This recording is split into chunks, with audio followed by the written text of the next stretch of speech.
Controversy director Ram Gopal Varma ఎప్పుడు ఏం చేసినా అది వైరల్ అవుతుంది. ఒకప్పుడు టాలీవుడ్ను షేక్ చేసే సినిమాలు చేసిన ఆర్జీవి ఇప్పుడు రొమాంటిక్ సినిమాలు చేస్తున్నారు.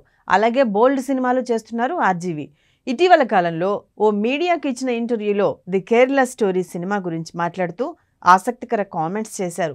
2023లో విడుదలైన ది కేరళ స్టోరీ సినిమాపై పలువురు ప్రముఖులు వ్యతిరేకత వ్యక్తం చేశారు. నసిరుద్దీన్ షా, కమల్ హాసన్ తదితరులు ఈ సినిమాపై విమర్శలు చేశారు. అయితే ఇప్పుడు రామ్ గోపాల్ వర్మ ఈ సినిమా గురించి ఇంట్రెస్టింగ్ కామెంట్స్ చేశారు. కేరళ స్టోరీ సినిమా విషయంలో చాలా సంతోషంగా ఉందని, చాలా ఏళ్లుగా తను చూసిన సినిమాల్లో ఇదొకటి అని అన్నారు.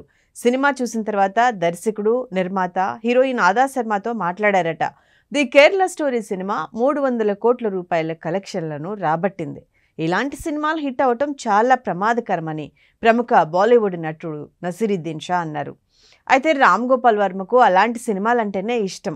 వర్మ సినిమాలు తీసే విధానం, సినిమాలను చూసే విధానం చాలా డిఫరెంట్గా ఉంటుంది. అందుకే ఆయనకు చాలా మంది ఫ్యాన్స్ ఉన్నారు. తన హిట్ సినిమాలన్నీ అనుకోకుండా జరిగినవే అని, ఫ్లాప్ సినిమాలన్నీ పర్పస్ఫుల్గా ఉంటాయని రామ్ గోపాల్ వర్మ అన్నారు. ఈ కామెంట్స్ ఇప్పుడు సోషల్ మీడియాలో వైరల్గా మారాయి.